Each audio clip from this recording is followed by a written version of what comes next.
Good evening, everybody.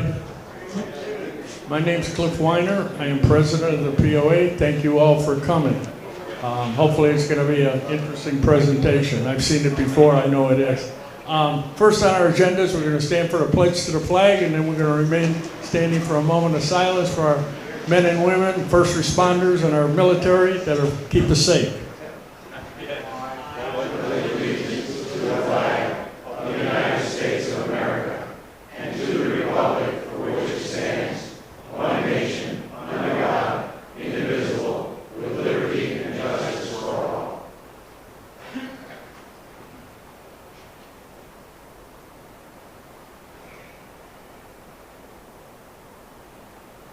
Thank you. Please be seated. If you have a cell phone, would you please put it on vibrate or turn it off so we don't get disturbed? Thank you. Next is the reading of our minutes from our whatever meeting it was last month at Laurel Manor, July 20th meeting from our secretary, Reb Benson. Summer's going by fast. Good evening, everybody. So what we sort of do when we try to go over the minutes is we're going to read all of them. I'm just going to read some highlights from the meeting last month and cover some of the points that we had there. And normally the process we do is this one, then we have a treasurer report next. And so instead of giving you last month, our treasurer will be giving you one that's updated right now. So I'm not going to cover that part of it. Then we have some announcements, and we open it up to resident questions. So last month, a couple of questions I thought were pertinent to bring up to you all is that a resident asked why we don't have emergency sirens in the community. There was no real reason to say why we don't have those, but they said it is more effective way is to get the notice is to sign up for the alert system in any of the 3 counties associated with the villages. So each one has it, and you can sign up for that alert system, and then you get it through email, text, or a voice kind of a thing. So better to do that. Residents also stated, because the month before that we had talked about lightning right down here, that there was a lightning strike on the 19th of July that caused a fire at a home in the village of Bonnybrook. And even caused surge damage to homes that were within 2 homes of the one that caught on fire.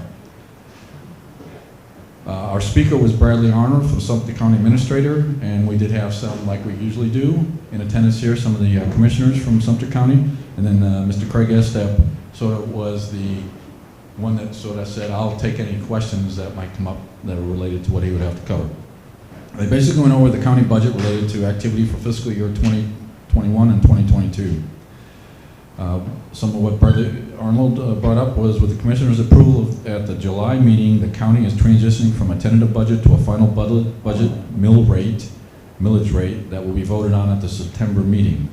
Mr. Arnold stated that they budgeted 95% based on state requirements while ensuring a balanced budget. Rising property values, as the villages have seen, have pushed the rollback rate into effect, with the Commissioner stating go with a 6.24 versus a 6.2434 mill rate.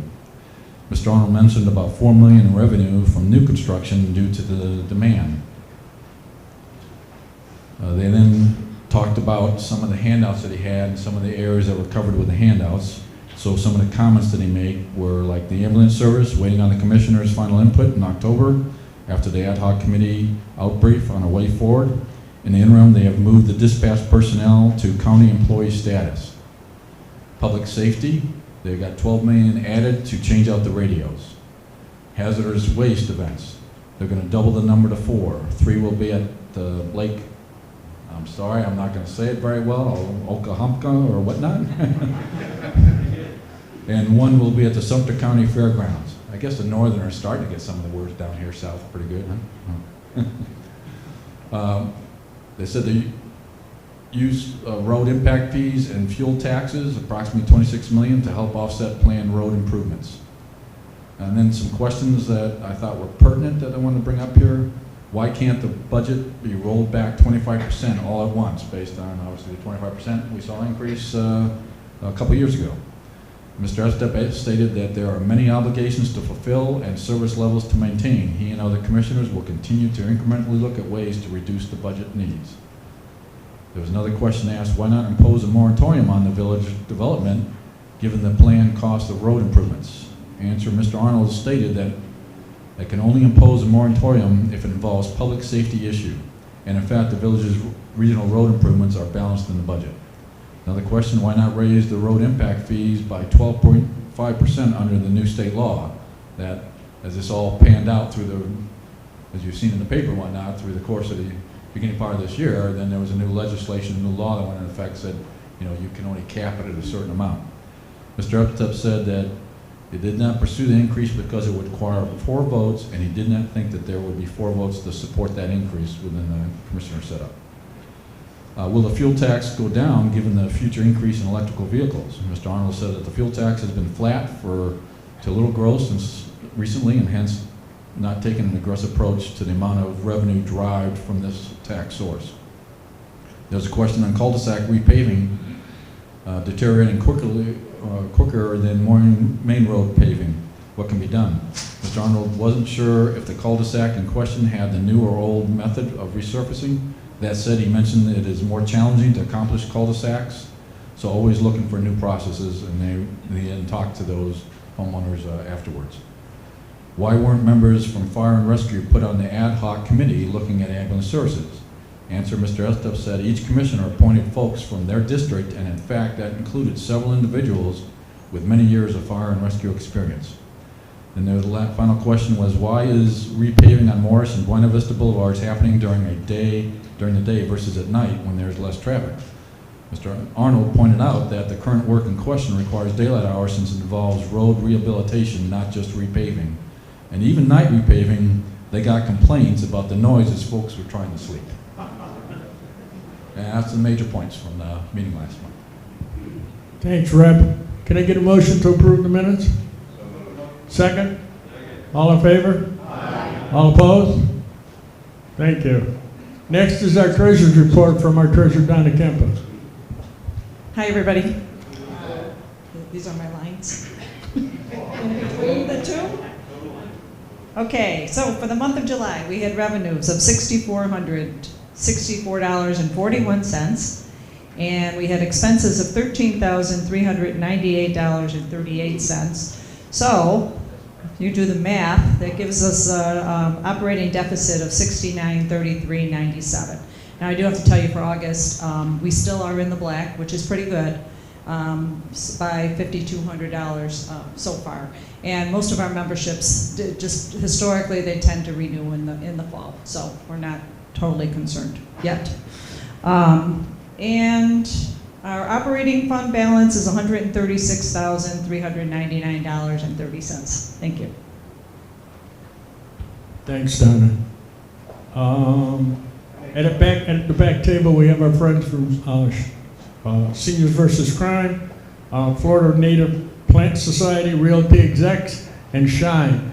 Make sure you stop back there and see them. They got lots of good information back there for you. This past April, we had our third, I believe, shredding event at Wildwood Community Center, which was a huge success. We have another one coming up next April. It's on April 9, 2022 at Wildwood Community Center for members only. In October, there will be more information in the bulletin. You'll need to get a ticket. That process will all be laid out in the bulletin, and hopefully you won't lose your tickets. If you do, you can always send me an email and I'll send you another one. We want it to be a success. Sal, wherever Sal is, Sal's the one who's in charge. Oh, there's the guy that does all the work. For your information, starting tonight, we started last month as a test. But tonight we are live streaming this meeting, and we will every meeting from here on after. It's on our Facebook page. Put POA of the Villages, POA of the Villages, Florida. Go to our Facebook page. You can watch it as you sit at home and come to our meeting. We also record it and put it on our website, poaforus.org. It'll be on there Thursday morning. So you can go and look at it there if you would like. I can't stress enough, if you haven't signed up for e-notifications, please do. Go to the district website. You can choose and pick which ones you want to be notified, but there's lots of great information that you can get from district. Now it's time for our cash raffle. We give away 3 $30 prizes. Sometimes we make money, sometimes we don't. And there's one new rule that if nobody claims it, it goes to the president.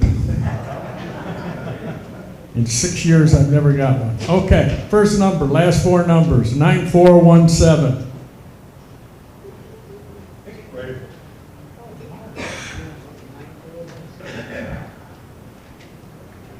Thank you. Mark is lucky. 9358. Oh, maybe. 9358, all the way in the back. Never happens.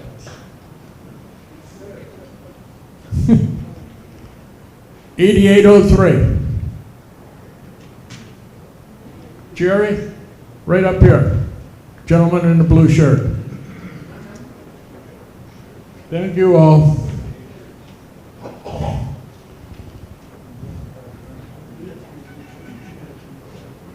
I will go through this again. I do it every meeting. Sumter County Sheriff's Department has what's called the Vial of Life. I'm sure you all have seen it. I hope you all have one. I do this at every meeting and every presentation I do. You take one of these. We have them on the back table. You take this form that comes with it. It's got 2 green stickers. You fill out the form with your medical information. You put a green sticker on your screen door or your front door. Put the other green sticker on your refrigerator. Put the Vial of Life on the top shelf of your refrigerator. You will save valuable seconds when these fine gentlemen come to your house. So it's really, really important. We have lots of them in the back. I promised to do this until we got rid of all of them for the Sheriff's Department.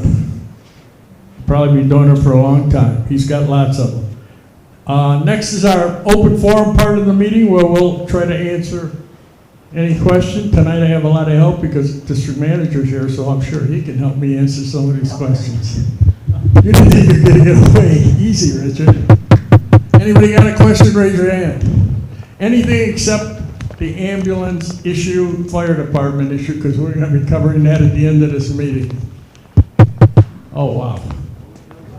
Well, that's okay. We need all the time for the presentation because we're in questions, so I don't see any. Okay, that's fine. Okay. Tonight's speakers, I guess you're going to do it, Chief Cain? Okay, and Richard are going to do our presentation, so I'm going to turn the meeting over to them. I'm sure we're really going to enjoy this. Thank you, guys. Thank you, Cliff. First of all, I wanted to say thank you to the many board supervisors, committee members, and county commissioners who are here. They dedicate their lives, if you will, to keeping this community, the villages, a great place to live. So thank you.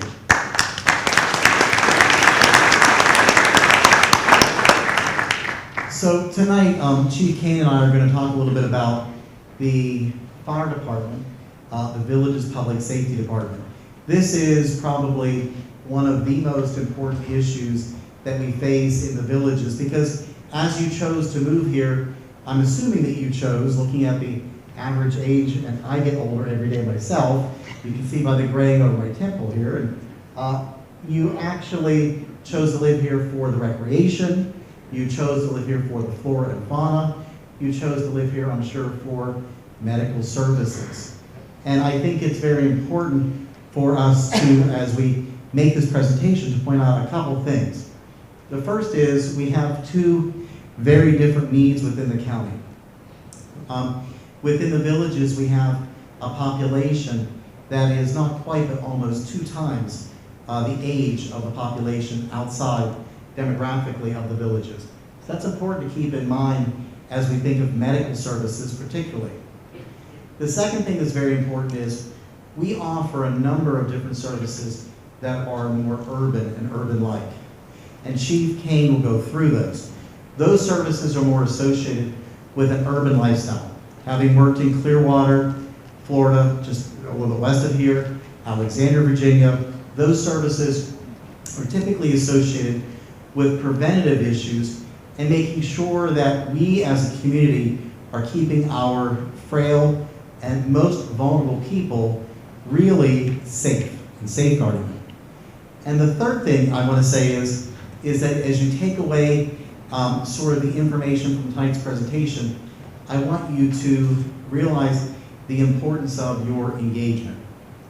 The hundreds of letters that we have received, the hundreds of letters that the county commissioners have received and board supervisors and the VCCDD board are appreciated because it points out the many, many experiences, both anecdotally and also medically from the background that many of you have with our fire department. So as Chief goes through the presentation, I'd like to ask if you'd hold your questions until the end. We do have, it's about a 45 minute presentation. I know, it's a little bit lengthy, but it's chock full of information, and I think we'll address some of it, maybe not all of your questions, as we go through it. So, Chief Cain.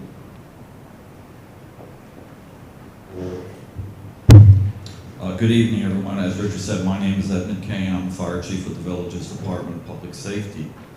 So, we are going to go through this presentation. I will tell you, this is the presentation that we did approximately 6+ weeks ago in front of the ad hoc committee. So we go through a lot of information. It's a lot of very good information. And so we'll just go through there. As I said, there are a lot of slides here, so some of them we will just kind of go through at an expedited rate. So, our mission statement for the department is our core values, two of the driving forces for our department, especially in the delivery of customer service, which I will tell you right now, not only as the fire chief, but as an individual working here in the villages, I don't know how we've done the customer service because we surpass any department in the United States for customer service, and I will tell you that has all been home taught to the staff from other employees that have been working with the department for several years. We will discuss also overview our department and the governance and how that functions. So I know some of this information you all are very aware of. We are the largest single-site residential community in the United States.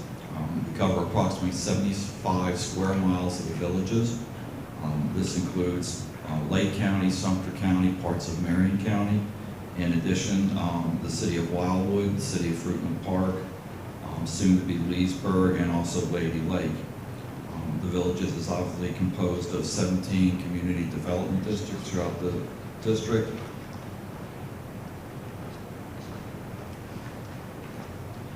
So our population base, we're 134,000 residents within the villages. That works out to approximately 1,340 residents per square mile. In addition, obviously our community is a little older in age. We do have a daytime population estimated at over 10,000 people that come through the villages. Also, a lot of these individuals work within the villages. We also have a lot of individuals coming through on the turnpike that we cover as part of Sumter County. Presently, there's over 70,000 rooftops within the villages. So, we are governance under the Villages Community Development District, or the VCCDD. They are the government body that we work with. I answer to Mr. Baier, who is more of a, for lack of better words, the manager or the overseer of the villages on a daily basis.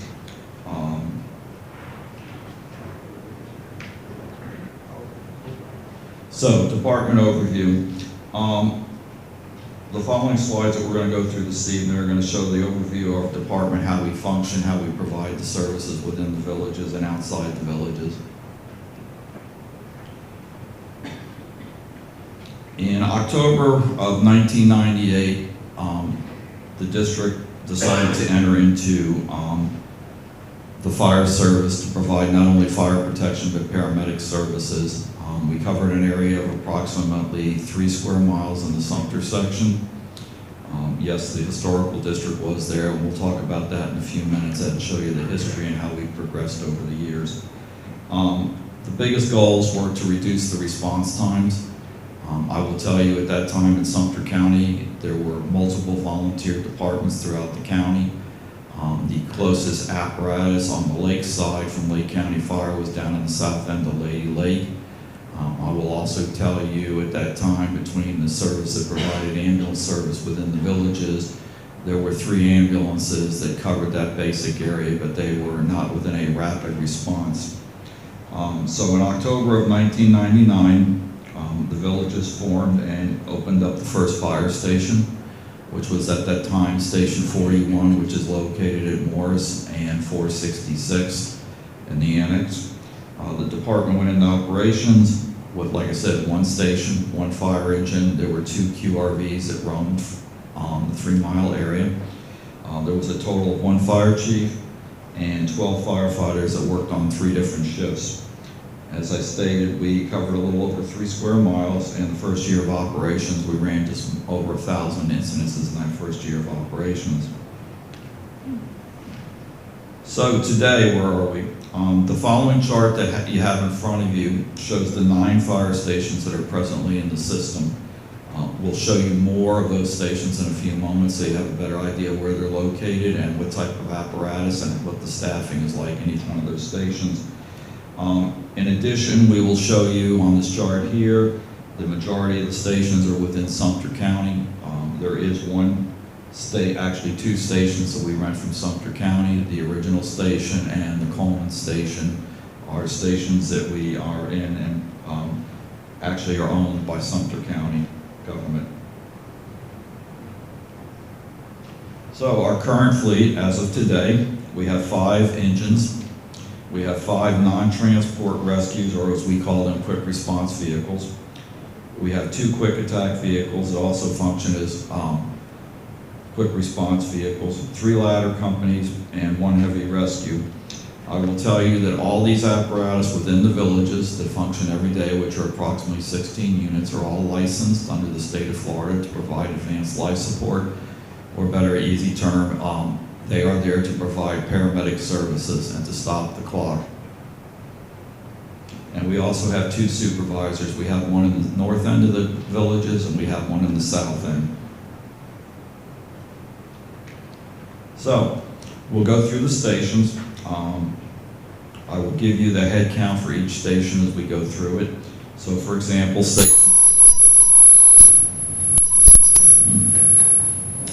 never had that before. Okay. So, Station 40, which is located by the high school, on Parr Drive. In that station, the apparatus makeup is a 95-foot tower truck, a engine company, and a rescue. So there are 10 personnel assigned to that station. And as I told you earlier, they work a 24-hour shift and they're off 48 hours. Station 41, which was the original station. In that station, there's an engine, there's a rescue, and there's a boat, and that staff is staffed with 6 personnel in that station. Station 42, which is located up in the Marion section, there's a quick attack in that station, and that is staffed with 2 personnel. Station 43, which is in the historical district in Orange Blossom Gardens, there's 1 battalion chief there. There is a ladder apparatus there at 75 feet. There's a rescue, and there's personnel of 6 in that station. Oh, I'm sorry, got ahead of myself. So there we go. Station 44, which is located on South Morris Boulevard, south of 466A, is the headquarters station. We have 1 engine company, 1 rescue there, and we have a trailer that we use to fill up our breathing apparatus bottles on location. There are 6 personnel assigned to that station. Station 45, which is located in Brownwood, there's a 100-foot aerial truck at that station. There is a quick attack QRV, and there are 6 personnel stationed in that location. So Station 46, which is located in Coleman, there's 1 engine crew there with 4 personnel on it. Station 47, which is on South Morris Boulevard, south of State Road 44. There's 1 battalion chief, there's 1 engine crew, so there's a total of 4 personnel that respond out of that station. And Station 51, which is the last station in the present system. There's a heavy rescue in that station that also functions and has the capabilities to be an engine. We have one rescue QRV, we have a utility trailer in that station, and we are also, that is our technical rescue station, which we are certified through the state of Florida for a TRT team. We are permitted with the state. That unit is utilized not only in the boundaries of the villages for rope operations, high-angle rescue, extrication, but with that TRT certification through the state, we can be deployed anywhere in the state of Florida. And that is not only for heavy rescue type situations, but brush fire season, et cetera. That is the station that would be dispatched outside the boundaries of the villages. So, licensure agreements. We have interlocal agreements with Sumter County for both fire dispatch, fleet maintenance. In addition, the University of Florida Medical Direction. And these are all for non-transport vehicles, not ambulances.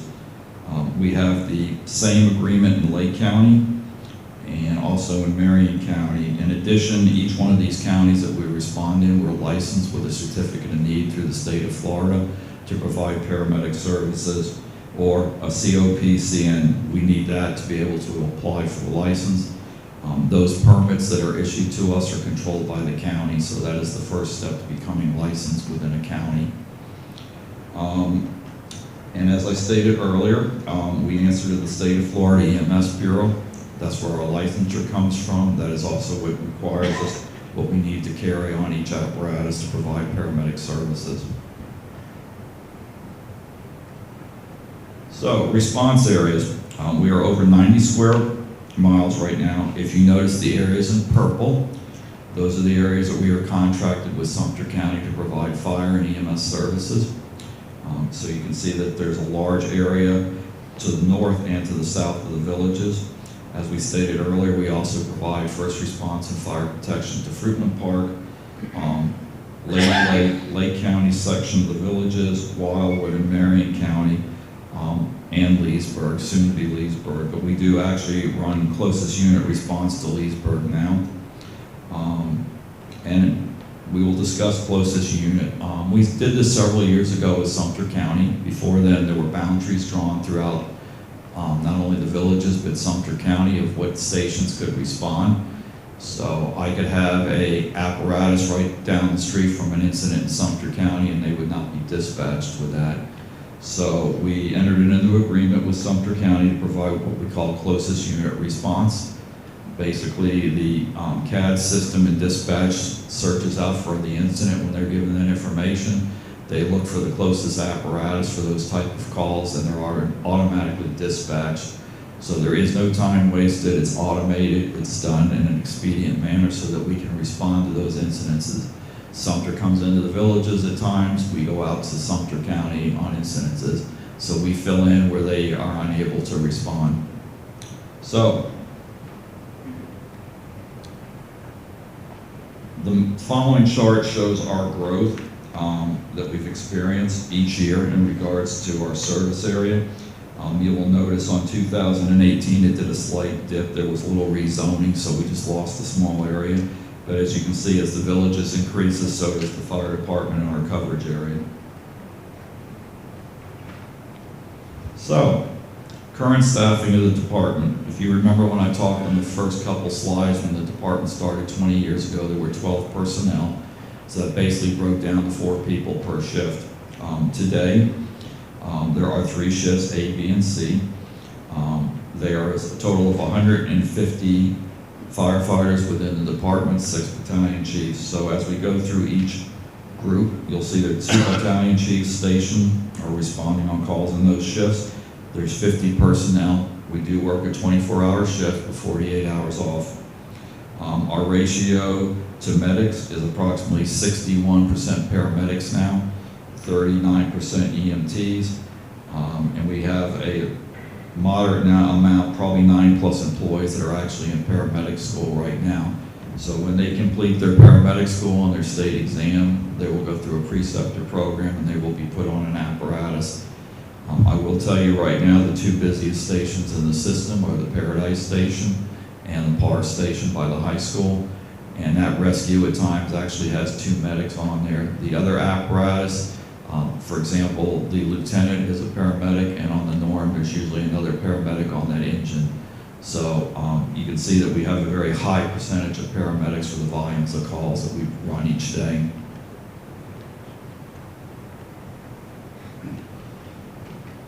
So, why do we staff firefighter medics and EMTs on all the apparatus? To be very honest with you, we do not know what we're going to on each call. We can leave the station to go to a medical call, and down the street from that medical call after we complete it, it can be a structure fire. So we use a multi-approach. The engines, as I told you, are staffed with paramedics, so are the smaller apparatus. So no matter when you call, what apparatus shows up to your house will be a paramedic unit. So the firefighters are trained in multiple disciplines, not only in fire, but paramedic services. The stations are located in about 2 to 2.5 mile radiuses throughout the villages. So we will continue doing that, but like I said earlier, people always ask the question, why does that big red truck show up? As I stated, we cannot assume or guess what type of call we're going to be responding to. So the apparatus is out there, and they are ready to do 2 types of jobs, medical and fire suppression. So, I'm not sure how many people are familiar with the term ISO rating in the audience, but it stands for the Insurance Service Office. I will tell you this is a mandatory requirement for every fire department in the country.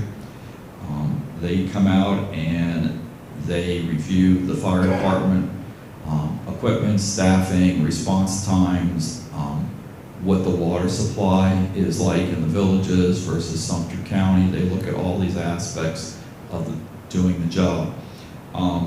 Basically, the ISO rating, if you get a 10, you need help. If you get a 1, it's basically an A+. And what happens with these ratings, the insurance companies adjust their rates. So the lower the rate, the decrease to your insurance, and this is both for commercial and residential structures throughout the district.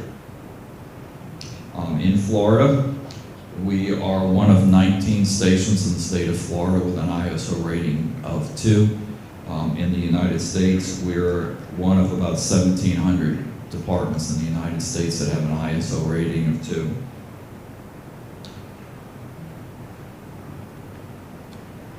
We are currently working on the Commission Fire Accreditation International.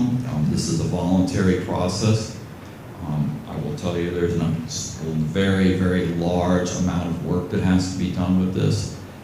When we are completed with this process, they will come in and spend several days with us going through everything in the fire department. They will be looking at the paperwork that we presented them, the questions that we answered.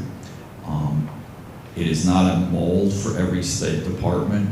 It's more catered to your particular department. But as I stated, this is a voluntary effort that we are working on. It's not mandatory. So it's something that we have been working on and will continue to keep working on. So, where does the current funding resources come from? We are currently funded through the following resources, the balance of the budget being funded through Sumter County General Fund. There's also an amenity fees of approximately $4.08 for every rooftop in the villages.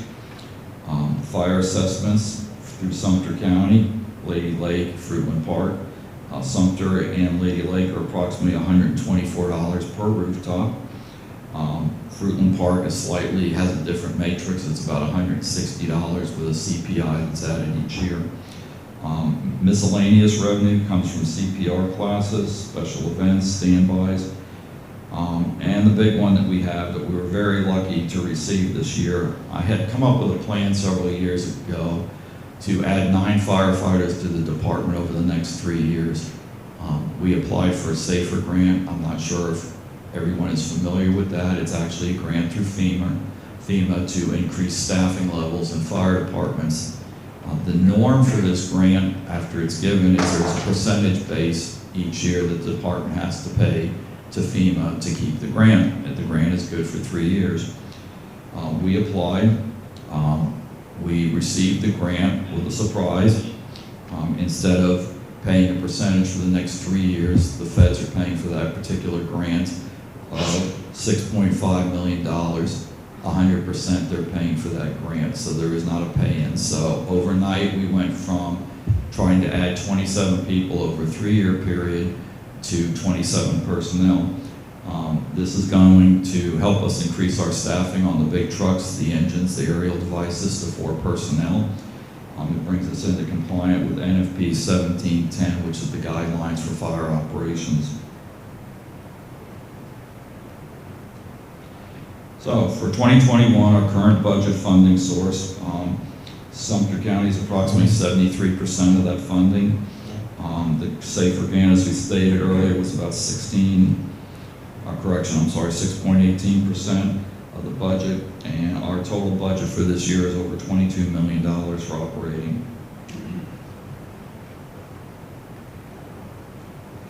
Number of rooftops, this just gives you an idea how many rooftops that are paying into the system. So Sumter County, obviously the largest landmass, and the villages right now, we're at 53, almost 54,000 rooftops in the system. So that's how the assessment is based throughout the system.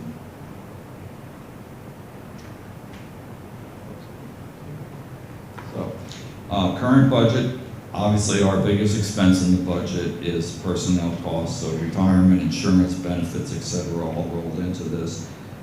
So about 70% of our expenditures are through this process, like I said earlier, to include salaries, benefits, insurance, etc.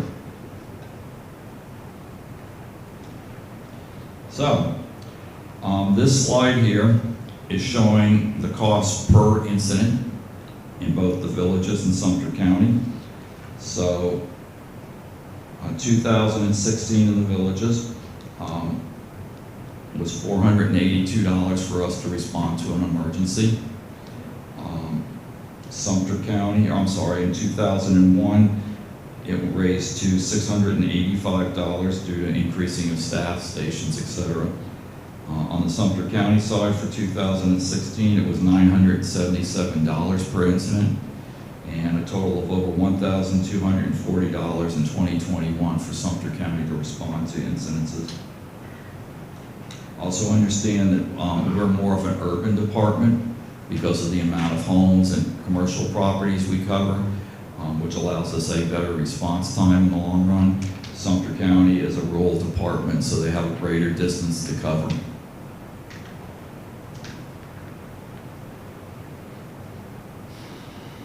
So fire suppression, our main goal is prevention of spread and put a fire out in a timely manner.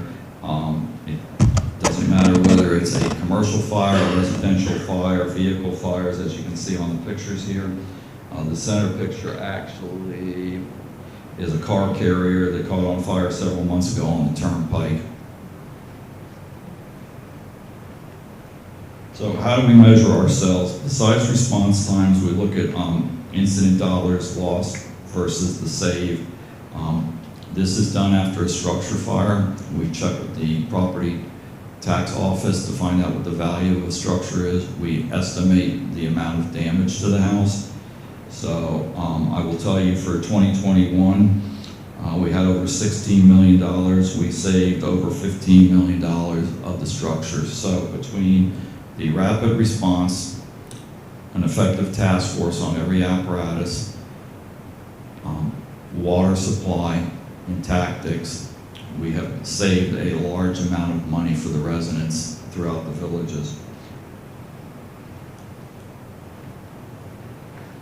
So, as we talked about, we talked about fire loss, and this is decided and calculated by the U.S. Fire Administration.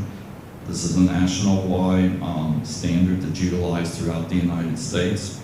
So as I stated earlier, we figure out what our estimation is, and that's how we've calculated how our fire save rate throughout the system. Other services, we talked about providing emergency medical services. We also talked about out of the 16 units that are on the road every day in the villages, each one of them are a paramedic unit and licensed through the state of Florida. I will tell you that EMS is probably one of our higher volumes of call incidences throughout the villages.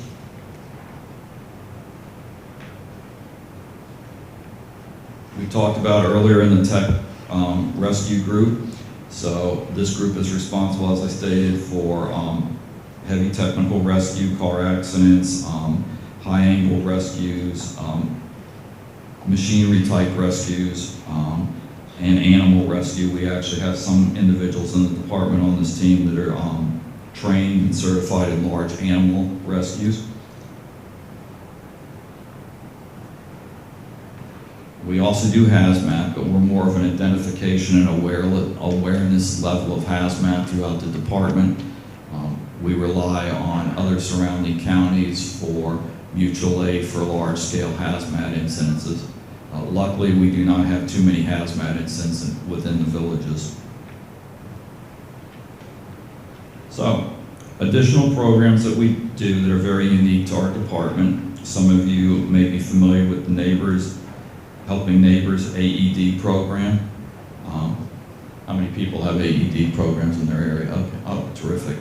So we have over 242 AED groups throughout the villages with over 5,000 people trained in CPR and AEDs.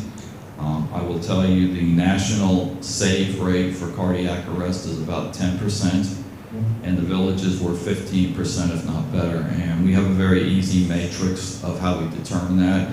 Basically, if you walk out of the hospital, we're considering you a cardiac arrest survival rate. I will tell you, due to the rapid response of the public, the AED programs, we had a gentleman several years back at the Rohan that had a cardiac arrest on the tennis court. They revived him. When I got on scene a few minutes later, he was arguing with the crew. He wanted to go back out and play tennis. So the system is doing what it needs to do. We have a very rigorous training program for both fire and EMS for the staff. That's done almost monthly, if not more, through the month. We have our own fire prevention and inspection department. And one of the other big programs that we had that were born out of necessity was the smoke detector program. I'm not sure how many people are aware of that program. We discovered many years back that we were running into issues, I hate to say it, with the husbands that were trying to change smoke detectors throughout the villages. They were doing some very unique things. Either you'd find a 9-iron next to the smoke detector when you walked in, or they would drag the kitchen table over, throw a chair on it, and were balancing on there and fell off and then got a ride to the trauma center. So we designed this program. We come out free of charge. You just call the office in the daytime. If you call at night, it will give you another number to call. We are more than happy to come out. We have special ladders. We have technicians that are trained. All we ask is that you have brand new 9-volt batteries, and we'll replace it. So if anything, we probably won a lot of kudos with the wives, so that's a good thing. We do car seat installations. I know it's hard to believe in the villages, but yes, every springtime, Christmas time, the phone starts ringing. So we do that. We have about 6+ personnel that are trained in how to put car seats in. So you just come to the station, we put the car seat in for you. John Longacre, who's sitting off to my left, is our emergency management person that oversees our emergency management operations. And just remember that we are in 3 different counties, so hurricane season is extremely busy for us and for John. So sometime back we did a community survey of what the public thought we should be doing. They ranked this from 1 to 8. The top 3 were providing emergency medical services, fire suppression, and technical rescue. So next we're going to go over incident responses and show you the times and how we calculate these times. So there are 3 phases of call processing to get an emergency vehicle to respond to your house. Call processing is done from the time the 911 operator picks up the phone diagnoses what the problem is. This is measured, and in a few minutes we'll show you some slides that show you how we oversee that and observe it. Turnout time, this is the time from when the tones go off to activate the crew till the truck starts rolling out of the station. And then our travel time is from curb to curb, so wherever they leave from till they pull up on the incident. And then we have a total response time, and this is from the time that the 911 dispatcher picks up the call until we arrive on the location of the incident. Now, I will tell you, we track these times 2 different ways. The first one is average at 50%, and for the accreditation process, we do it at 90%. We look at the calls. There are benchmarks that we design, and we look at these almost daily. So, for example, on the first slide here, call processing, we have a benchmark of 35 seconds. Turnout time of 45 seconds, travel time of 5 minutes, and that's door to door, and a total response time of 5 minutes and 30 seconds. 90 percentiles, I stated a moment ago, is a larger volume of calls that we're looking at. So we're looking at 90% of our responses. Call processing is 1 minute and 10 seconds. I will also tell you that on call processing, we do not have control of this. Because our dispatch center is run by the county, so they have their own criteria that they need to work on too, but we do not really have a control over that. We just monitor it to see if we're hitting those benchmarks. Turnout time, 60 seconds or less. Travel time, total response time was 7 minutes for that particular area. So, we're going to go through several years of data. And in addition to this, you're going to see how we've grown in each one of these years. You're going to see how we've added personnel and apparatus. So, for example, for 2018, our call processing time was 28 seconds. Turnout time was 42 seconds. And I will tell you that turnout time is measured 24/7. So this could be at 3 in the afternoon, or it could be at 3 o'clock at night. They're getting out to the trucks in 42 seconds. Our travel time was 4 minutes and 47 seconds with a total response time of 6 minutes. So as we go over to the larger base at 90 percentile, our call processing time is at 1 minute and 14 seconds. Our turnout time is 1 minute 19 seconds, travel time 7 minutes, and the total response to that particular month was 8 minutes and 35 seconds. Now, at that point, we were covering 63 square miles within the villages. We had 8 stations, 14 apparatus on the road, and approximately 130 personnel in the department. So for 2018, we ran over 25,000 incidents within the villages. 2019, the mileage increased, the amount of stations stayed the same, personnel increased. We ran close to 30,000 calls in that year. So as you can see, on an average, we're doing extremely good. On the fractile 90% time, we were doing pretty good too there. 2020, we were almost at 90 square miles. We've added a station. The apparatus remains approximately the same. Staffing went up to 145. We ran about 25,000 calls. I will tell you that this is when we started to experience COVID-19.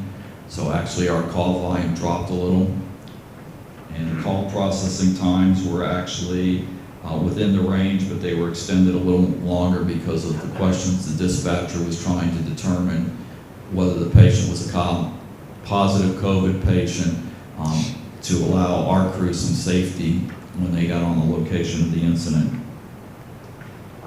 So 2021 year to date, our SAFER grant came in, so that increased our personnel to 150. Year to date, when we put this together about a month ago, we were at 18,000. In another chart, you'll see where we're starting to peak back up from COVID. We'll see what happens now with the second phase of COVID that's coming through.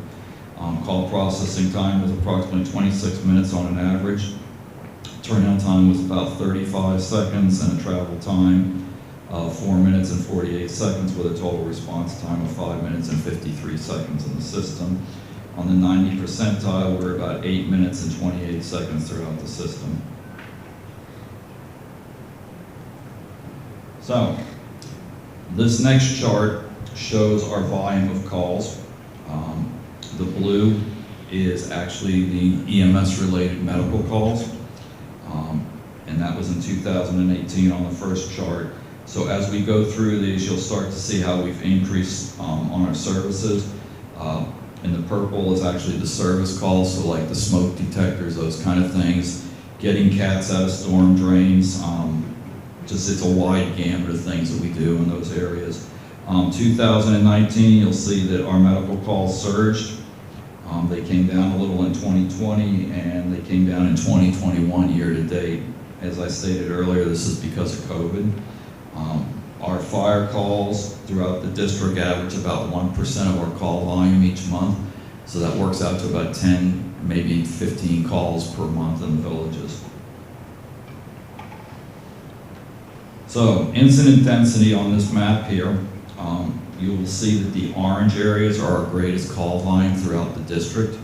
And you can tell, for example, off on the very right top one, that's the historical district. And it kind of keeps working its way south as the population increases throughout the district. So, this next chart, we're looking at call volume to the areas that we provide services to, not only the villages, but as we stated earlier, Fruitland Park, Lady Lake, the lake section of the villages, Sumter County. So, for example, in 2012, you will see that in that dark greenish line that we ran just under 10,000 calls within the villages. And as we go through this, you'll see a dip at 2017, and this is where the closest unit response came into play. I will tell you in 2020, our call volume increased in Sumter County. If you look off to the very far right, you'll see an increase in the call volume, and this is calls outside the boundaries of the villages where we assisted Sumter County.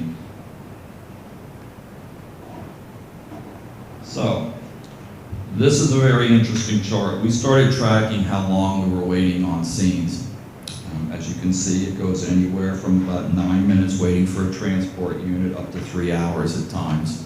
So we track these every day to see where we are, and this is the purpose or one of the main reasons for having 16 paramedic units in the villages. We get there fast, we stop the clock. Unfortunately, the biggest problem we have right now is once we've done everything that we need to do for the patient, we have to wait on an ambulance. So there's many variables that come into that, staffing of ambulances, distance that they have to travel, issues at the hospital, etc. And then the other big thing is when they request from AMR mutual aid from other counties, whether they have those units available. So this just gives you a graphic of how long we've had to wait on scenes, and we continue to track that each month. So call volume per year just shows you where our highs and lows were. Actually in 2021, this was a dip in the amount of call volume due to COVID that we talked about earlier. And this slide here is just showing our average call processing time versus the 90 percentile, so you kind of get an idea of how that works. So the top orange one is about 70%, and the other one is the 90 percentile. So those are the things that we just kind of look at to see how we're doing within the system. Turnout time, you can see that the department's turning out extremely fast. As I stated to you earlier, whether it's 2 in the afternoon or 2 o'clock in the morning, to be honest with you, I can't get out of bed that fast anymore, but they seem to get out there and get moving in the trucks. Our travel time, top line is showing the 90th percentile, and the bottom line is showing our average throughout the system. Total response times throughout the system. Top line again is at 90 percentile, bottom line is showing the average throughout the system. So, The future of the villages. The main thing is, due to the rapid growth within the villages, the fire department keeps up with that growth on a regular basis. We have strategic planning of a 3 to 5 year period. So we have met the demands of the population over the last 20 years, and we will continue doing that. So, why are we here tonight?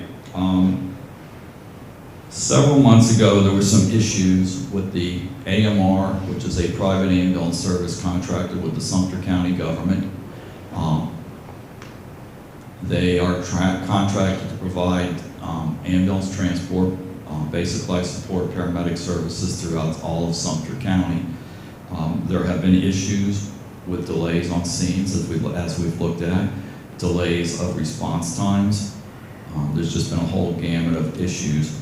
So the county decided to hold an ad hoc committee to review what were the issues with the ambulance service and how do we solve those problems within the county. In addition to that, somehow, quite honestly, the fire departments got involved. To be quite honest with you, if it's not broken, I'm not sure how we ended up in there, but it was a review process to see both departments. Several months ago, I gave this same presentation to the ad hoc committee, and after I was finished, they asked a few questions, and one of the questions they asked was, out of the 10 procedures or the 10 proposals, which one would you prefer in the villages? Well, 5 of these proposals out of the 10 call for abolishing the village's Department of Public Safety. So, and having the county take over the county completely. So, hopefully you can see this and I'm not blocking the screen. I did tell the group that option 9 would probably be the best, with the understanding that both Sumter County Fire and the village's fire department need to work together. So option 9 stated was keep the 2 fire departments what they're doing now and go ahead and have both fire departments transport within the county. But they, as I stated a moment ago, we have to work together to be able to provide this service to the residents throughout the whole county. So, and I'm sure you've seen these signs all over the villages on the trucks. We list dates, including tomorrow night will probably be the last night of the ad hoc committee. They recommended in their last meeting that both fire departments remain separate and the county enter into their own ambulance service run by Sumter County government throughout all of Sumter County. I'm not sure how many people have been to the open houses. We just had one today at Station 40 on Parr Drive. We had probably about 200 plus people show up in that time period. The next one will be August the 31st at Station 45 and September the 20th at Station 47. This way the public gets out, can see what we do, how we do it, what the stations look like, what the equipment looks like. Oh, I'm sorry. Thank you, Richard. So, both of these are actually, the other 2 are running from about 1 in the afternoon till 4 o'clock in the afternoon. So there's refreshments out there. So if you haven't come by to see one of these, I think it's on the pamphlets that are in the back of the room, but I highly suggest that you come out and visit with the crews. The other item that I suggested to the ad hoc committee group several weeks ago was allowing the villages to form an independent special taxing district for fire protection throughout the boundaries of the villages. Yes, I'm sorry. 2 slides. So this would come under Chapter 191, which is an independent special fire control district. It provides standards, directions, procedures concerning operations. It allows us to basically collect our own fees for providing fire protection within the villages, thus providing a greater uniformity in finances. It's a more open approach, and it provides an open line of communications between us and the local governments that we respond with or in the boundaries of. On this chart here, as you can see, there are a lot of independent districts within the state of Florida. I'm not sure if everyone is aware, has anyone ever heard of the Reedy Creek Fire Department? Okay, that's Disney's fire department, and they are a special taxing district also. So, where are we at now? We're going to need approval from the VCCDD. We'll have to draft a special act and seek bill sponsors in Tallahassee. And this will be done by the legislative delegation up there. And then there will be a referendum that'll have to be voted on within the villages to see if this is what the public would like to have us do. So, independent fire district funding models. There are multiple ways: non-ad valorem fire assessment, ad valorem property taxes, fees for service, impact fees. So there's all kinds of options to fund this. So, the summary of the 191 special fire districts are listed up above for governance, funding, assets, personnel, jurisdiction, benefits, and the boundaries within that service area. So,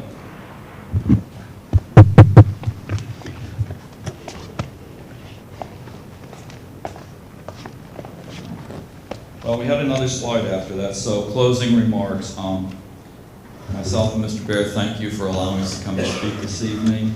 We'll be more than happy to answer any questions. Just remember that this department has been part of the village for 20 plus years now. We are committed to keep serving you another 20 plus years with the same service that we've provided. So if there's any questions, we will be more than happy to address them.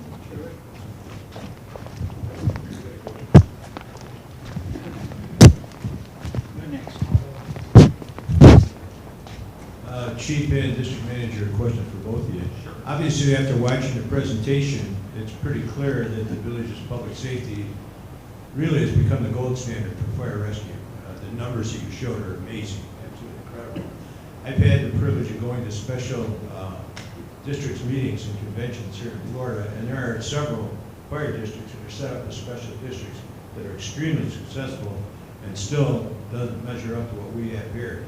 I think, first of all, that even suggest doing away with villages' fire safety is ludicrous considering what you do and what we have shown over the years. For those suggestions come out of county meeting is just amazing to me. But setting up a special district, I think, makes a lot of sense. That way we're masters of our own destiny. We can continue to grow and improve as we have. I know we have special training in stroke care now, which I didn't think was mentioned, but I think it's very important when you live in a place like the villages. So to even think about doing away with it, I would think exactly the opposite. Let's magnify it, let's make it our own, and let's set up a special district. It makes perfectly good sense. Go ahead, sir. Well, just one of the things that we put this out as an option for additional transparency. And when you look at the 10 options, 5 of the options have the VPSD, the Village's Public Safety Department, totally abolished. None of the options have the Village's Public Safety Department actually providing public safety for the entire county. And so I'll say that again, none of them have that option. And if you look at it, it's almost like the villages itself, in a way, is subsidizing the South Sumter County services based on closest unit response. Now, if you think about it, we as villagers have chosen a lifestyle which is very different. It's not that it's bad to live in South Sumter County. There are many beautiful places, but you didn't choose to live there. You chose to live in the villages, where things are a little bit different. The rec centers look different. The services are different. Everything is a little bit different here insofar as your lifestyle. So because we serve other jurisdictions, we serve Fruitland Park, we serve Lady Lake, unincorporated Lake County, unincorporated Marion, Leesburg, there always will be a VPSD. But wouldn't it be a shame that we drive by issues in Sumter County because we lose our certificate of public necessity, certificate of public need? Wouldn't that be a shame that the residents, 85% of the villages, lose out on that service? Yeah, question here. Okay, actually, I've got a couple questions, if I may. First of all, though, unfortunately, I've had some direct impact from your services with my wife, and I found everything to be absolutely remarkable. So, first question would be on the AED response. Now, for example, our neighborhood is adjacent to the Truman Golf Course. But yet, if there's an issue on the Truman Golf Course, we're not called out and requested for help and response. I think we're missing something there. Yes, sir, and I agree with you, and we've been working on some alternatives to that. Unfortunately, the way the system is set up now, it's basically zoned. So, but we are working on some stuff probably after the first of the year that may enhance that delivery of pre-hospital care outside the boundaries of where you may live. Well, and in addition, Mr. Lapp, so that's a really good question.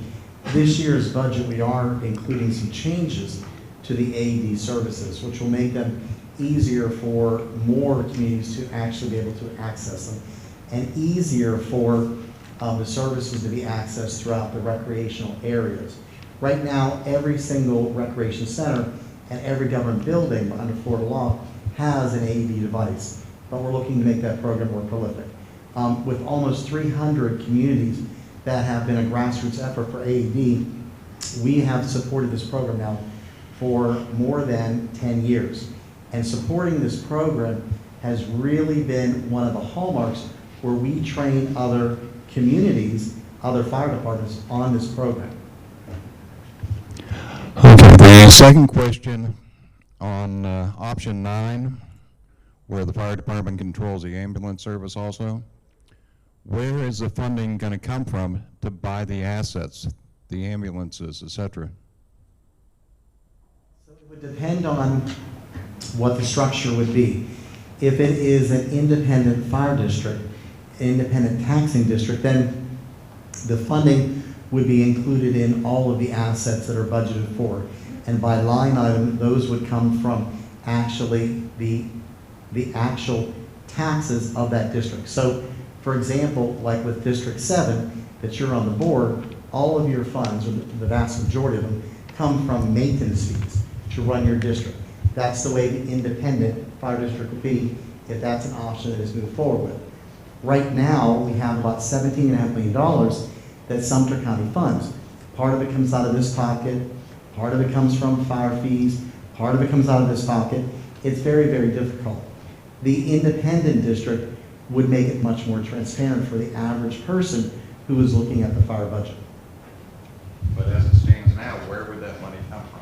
It would come out of the actual rooftop fire fee as the tax, just like all the new stations, just like all the apparatus, just like everything would.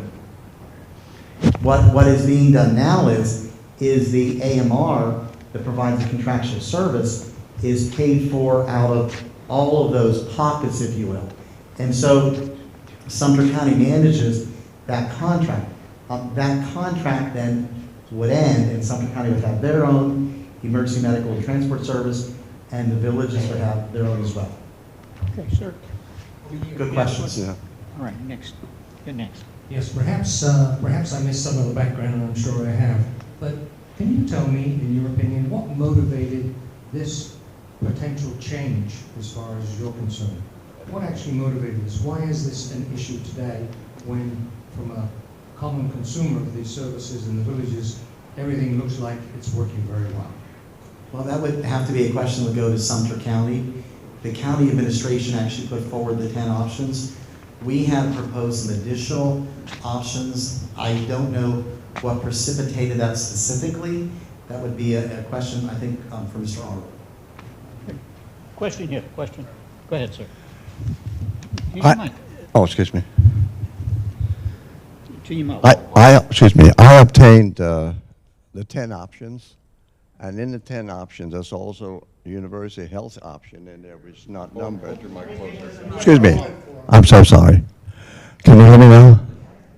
I obtained the 10 options, from the district, and in there's also an option.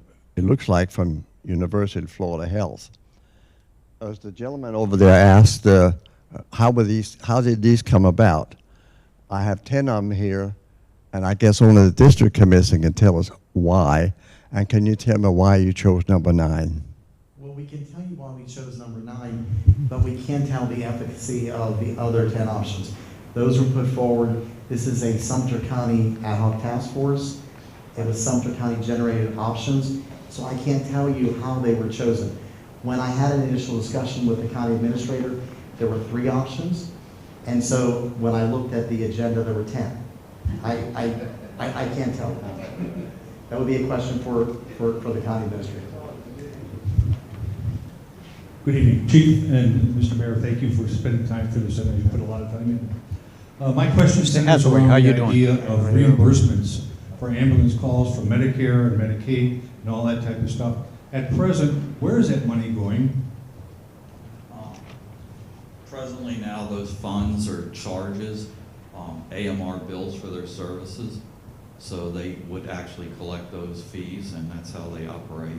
And that's in addition to the 1.2 million that they're charging the county, correct? The 1.2 million is utilized for the dispatch center and a couple other services outside of the transport world.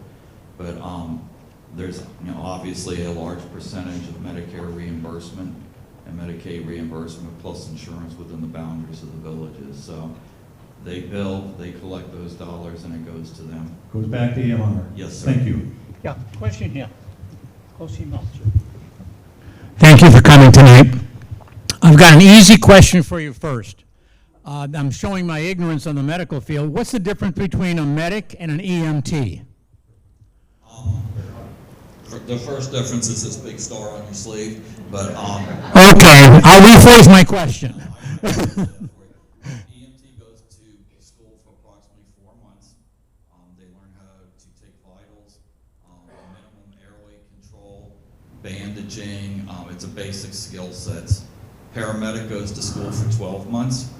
Obviously, there's a lot more hours required, but paramedics, under the direction of the medical director, are allowed to do advanced airway, start IVs, EKG diagnostics, medications.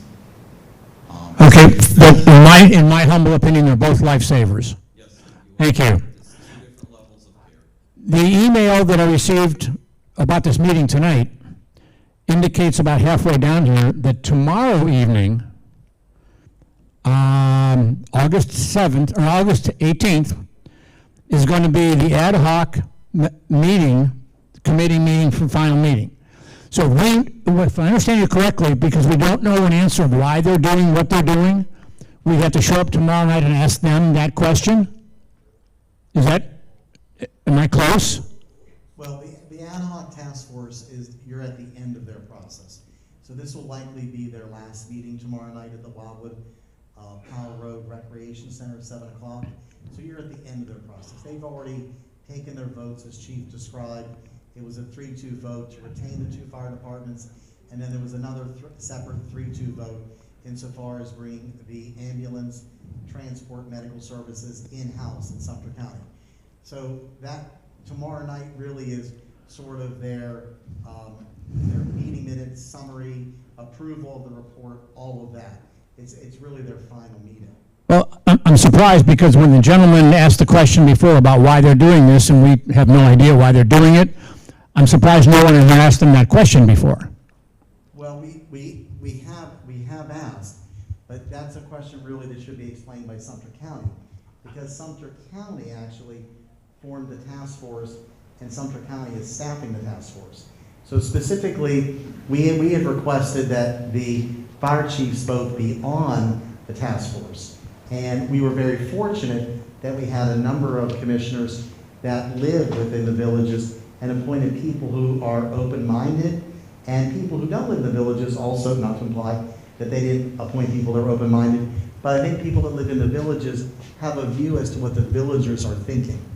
Okay, that being the case, what plan of action can I do or we do knowing what the cards are in front of us now? Well, tomorrow night I would attend the ad hoc task force meeting, and then I think tomorrow night there is going to be some request from some of the ad hoc task force members as to what the schedule will be to be outlined by Sumter County as to when that they will consider this. You have 2 members of the county commission here, Mr. Orrin Miller, Mr. Craig Estep, And so, thank you. And so you may want to make also your views known to them as well. Thank you. Hey, thanks. Hey, great job on getting such a high level of paramedics, like the community. We couldn't do that. Are they compensated extra for going through all that work to keep their certification? Yes, sir. Good.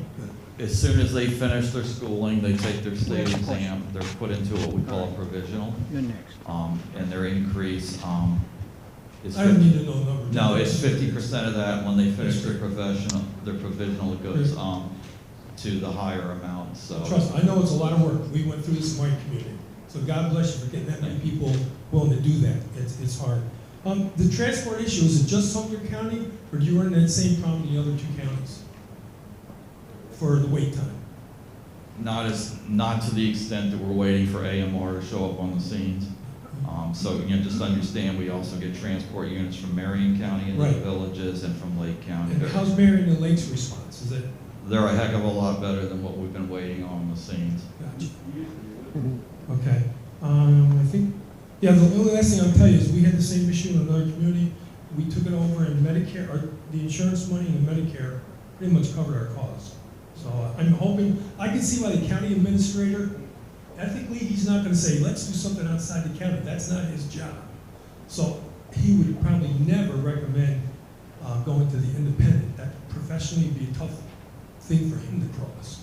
But I'm glad to see you pursuing that, because I really think that's the way to go. Thank you. Okay, question here.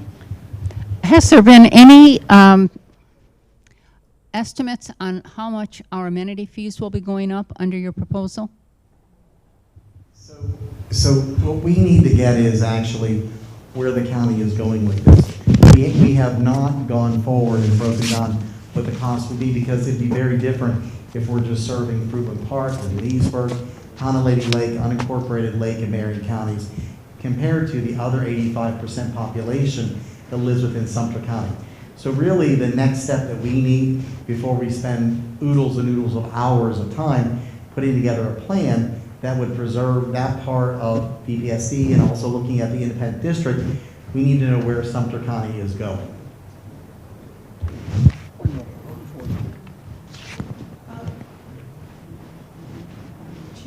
Question to Chief Cain. The ad hoc committee, the ad hoc committee had asked your opinion on which proposal you preferred, and you said you preferred option 9. Yes, ma'am. But that's not what the ad hoc committee is going to recommend to the commissioners. Can you tell us what your opinion is on what they're going to recommend? Yes, their recommendation to the county commission will be to keep both departments separate and let the Sumter County Board of Commissioners or the government entity of Sumter County to get into the ambulance business. So instead of a blue ambulance running around, it could be a white and an orange ambulance, it could be a red ambulance, but it will be controlled and operated under the Sumter County Board of Commissioners. All right, question here. See you, Thanks, gentlemen, for coming down and using your time. I live in Fruitland Park Villages, but Lake County. Am I affected by this also, or no? Yes, sir, you could be if the system is fragmented, as Richard said earlier. If the cost for service, et cetera. But the big issue would be is if we're not functioning in Sumter County anymore, then we would have to look at provisions of a separate or utilization of a different station to cover where you live. So those are the factors. In all honesty, you're going to fragment the system if the county decides that the fire departments don't need to be responding into the system. So basically, Lady Lake will become an island of its own, Fruitland Park will become an island, and Leesburg will become an island. So the way that the fire department and the services were set up, just add on to what Chief Cain said, it was for service of the entirety of the villages. As the villages grows, we're adding fire stations. For example, the one on South Moores, just south of State Road 44, just north of here, was added 2.5 years ago and but had the ribbon cutting.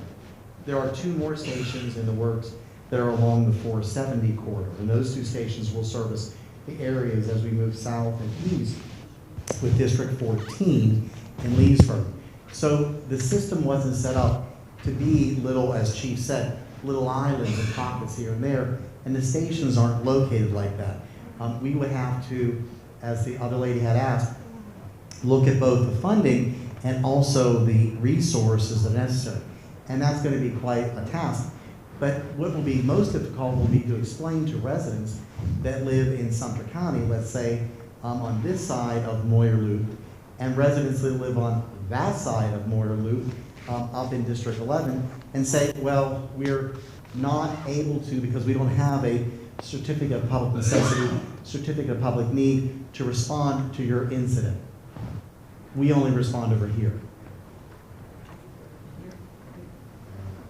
Yes, great presentation. I have two quick questions.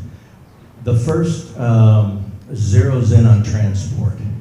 The committee has stated they're going to recommend a county-owned and managed transport system.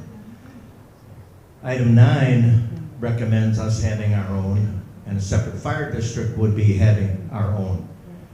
Could you just briefly dissect that a little bit in terms of the advantages that you would see in us having our own under either system versus the county-wide system? And then secondly, what do you see as the biggest stumbling block in us achieving our own district for everything? Well, Mr. Warren, let me start generally and then I'll get more specific. So the advantages of going from a for-profit company that is managed by Sumter County are many insofar as if the district actually manages it. What are they? Well, you have people that are coming into more of a career service-minded attitude, fire, EMTs, paramedics, that will be longer, have longevity with that fire department. Our turnover rate is very, very small because people have an expectation that with fire career service, that it is a career line of employment. The turnover that you hear about as described at the task force meetings from AMR is quite high. So that's a first distinction insofar as providing, if you will, the level of service being higher with a district having its own and Sumter County having its own as well. I think the biggest stumbling block with the independent district is that it's not an easy concept to explain in a 7-second soundbite. What I mean by that is that often you have to put a lot of effort, as you all have tonight coming here, to sit down and go through and think through, this is what this means for us. Let's see, right now I pay part of my ad valorem taxes as part of the 25% increase that was proposed and passed by Sumter County a couple of years ago. It actually included some of the costs that we're going to be seeing by VPSD. So that has to be unraveled. That's difficult. The 124 fire fee, that has been the same for, let's just say, a decade. So that has to be looked at as to what is the realistic cost. Because when you're looking at how the fire services are paid for right now, they are paid for by Sumter County out of several pockets. And so I think it's a very difficult issue to explain, and you go through a referendum process for people to understand and understand what they're voting for. So I think when you have these complex issues, the most difficult thing for us will be the public education piece. Getting out and talking about the public education and explaining what the pros and cons are and how that will impact you insofar as your bottom line, your taxes, your fire fees. Question here to you. Hi, again, thank you for coming tonight. Sort of piggybacking on what was just asked, regardless of what's voted on by the commissioners, are you still pursuing the independent districting regardless, or does that get stopped once they vote and decide which way to go? That's the first question. So it's a little early to answer that question. We believe that there'll be interest in pursuing it with the Village Center Community Development District Board, but we have not had that detailed discussion with them. And also, if we pursue it, we would like to work in partnership with Sumter County and have them look at the various current funding sources so that you're not paying out of this pocket, Sumter County, to fund actually the fire department. And then we're saying over here, we're creating a special taxing district. One would have to go down, and one would have to compensate and go up. So it's a little bit early for me to answer that question.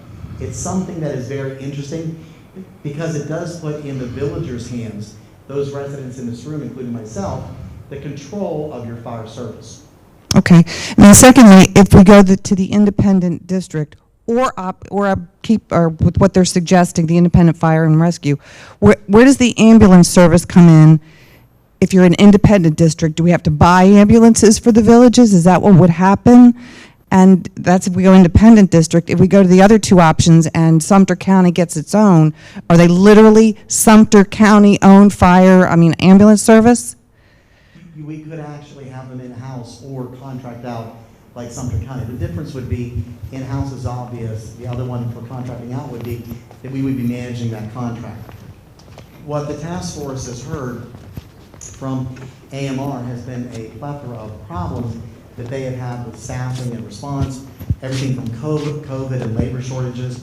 But if I were standing here and I were to say to you all, if I were to say to a board supervisor, I can point to many of you, a board supervisor in the room, and say, I'm so sorry, I can't provide those services because the flowers are dead, the trees are dying, and the fences are rotting, you all would look at me and say, what? That's exactly right.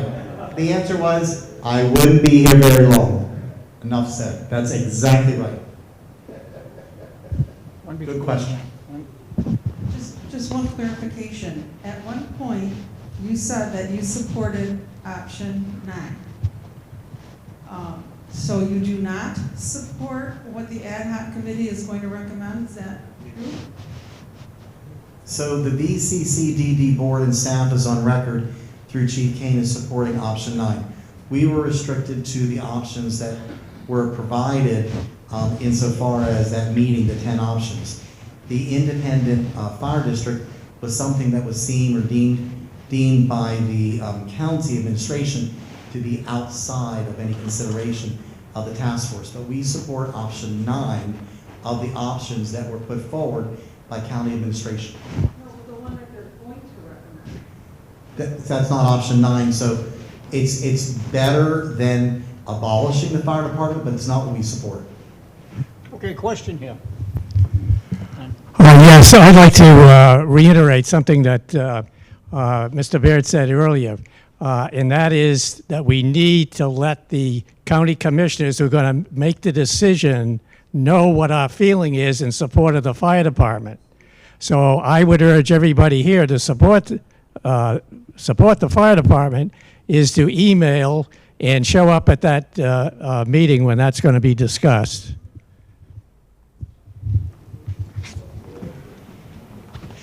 A lot of the questions that have been brought up tonight, if you had been going to the Board of County Commissioner meetings, you would see how this whole thing started out.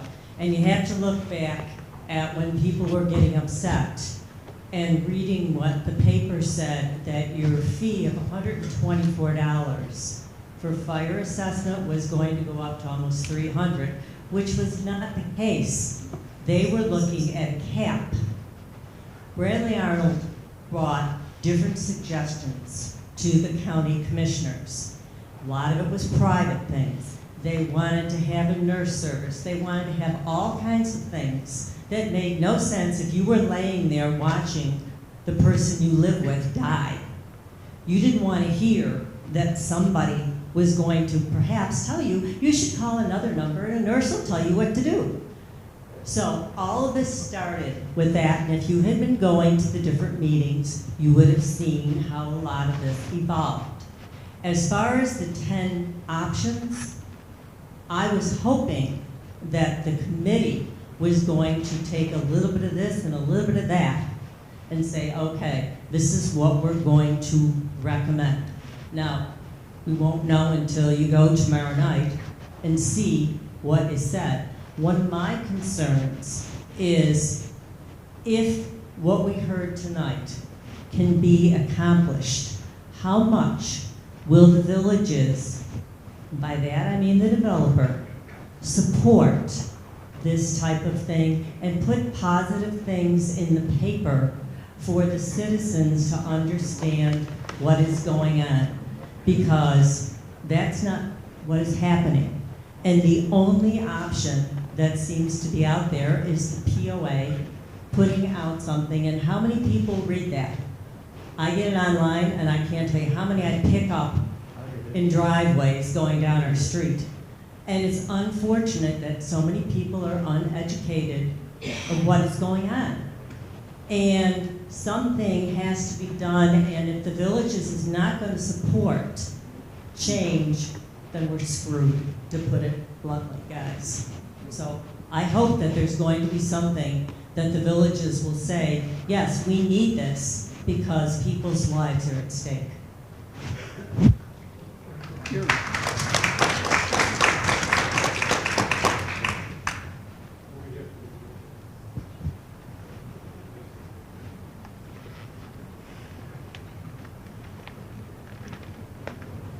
Good evening. Thank you very much for the presentation.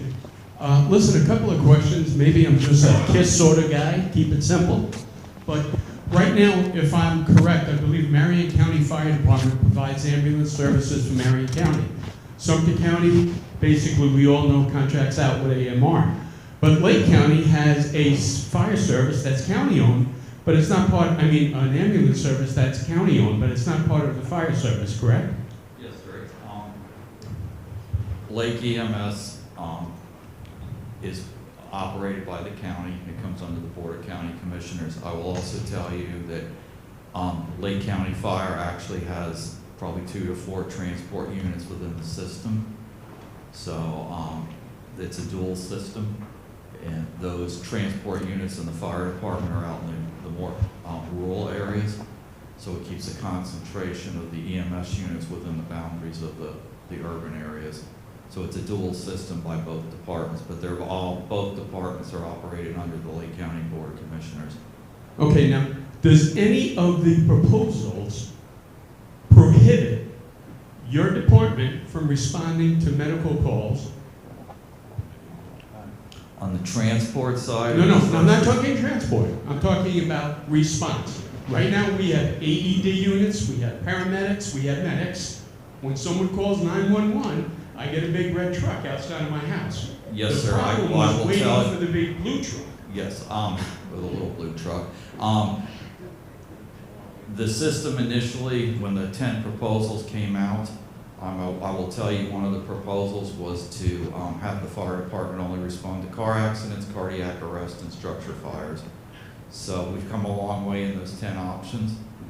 So now, as we stated before, the big option now is to have the county, the 2 fire departments keep functioning the way they are, providing advanced life support on all the calls, and then the county, Sumter County EMS, whatever they want to call it, will come in and actually transport that patient to a medical facility. So getting back to your premise of if it's not broke, why try to fix it? If Sumter County is just going to provide ambulance service in the manner that Lake County does, and it doesn't prohibit your department from responding to medical emergencies, why wouldn't that be the best option? And why wouldn't that be the option that both the district gov as well as the fire department would be looking to support? There's some issues with a county-based system or a city-based system. One of them that I can tell you right off the top of my head is if you're not a firefighter, overtime starts at 40 hours for an EMT or a single cert paramedic. So there's a financial increase to do that service on a 3rd level within the county. Firefighters, actually their overtime starts at a higher threshold. So, and I will tell you right now, that's an issue that Lake's experiencing right now. I have a final question for you, sir. It's my understanding that the ad hoc committee is not a binding resolution, and which means, folks, is that the Board of Commissioners can take that recommendation, develop it, or they can go anywhere across the board that they want to go. So attendance at those meetings of those county commissioners is extremely important. And if you have an option, if you have an opinion, put it in writing and get it to them. Thank you.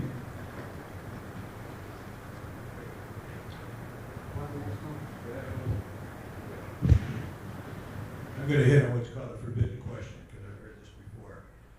In looking at the options there, 5 of them favor the county maintaining control of the ambulance service, correct? Now, we all know the ambulance service is really the premise for this whole problem we've run into, the delayed times, anywhere from 25 minutes to a half hour. I see it all the time when I'm up at the hospital, so I know it's fact. The question I have is to try and recommend a county control this and continue to do that makes no sense based on the record they already have. But I've also heard you say, well, the commissioners oversee that contract and they kind of watch over this thing. In fact, they do in theory, but every organization has an administrator, a manager, somebody that oversees it directly, that actually runs that service. My understanding, correct me if I'm wrong, is that the person who oversees the ambulance service in Sumter County, which has been so deplorable, literally is directly related to a very high up administrator within the county. Am I correct or am I mistaken? And you know exactly what I'm talking about because I can tell by the looks on your faces. So the manager for the AMR services is Christine Kennedy, and the assistant county administrator is Steve Kennedy. So Bradley Arnold actually administers the contract, and that's all that I want to actually say on that because it's really a county issue. That would be a question for him. I don't want to get involved, having worked at the county, speculating on issues, but that would be a question for him. Just want to get it out there. Yeah, we're time for, we have to end the questions. Unfortunately, we could go all night. I want to thank both Richard and Chief Cain, John, you guys.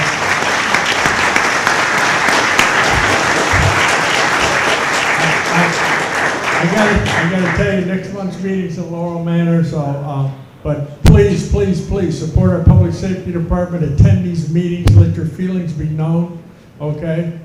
It's really important. We don't want to look down the road 6 months from now and say, hey, this isn't what we wanted and we're stuck with something that we don't want or shouldn't have. We expect the best, we have the best, and we want to keep it that way. So I'm really urging everybody here to tell our neighbors, support your public safety department. Thank you all for coming. We have donuts in the back. Oh, and by the way, we got lots of window cleans. I got some up here. If you didn't get some, there's some in the back table. Please take some, give them to your neighbors. We want them all over. Thank you guys for coming.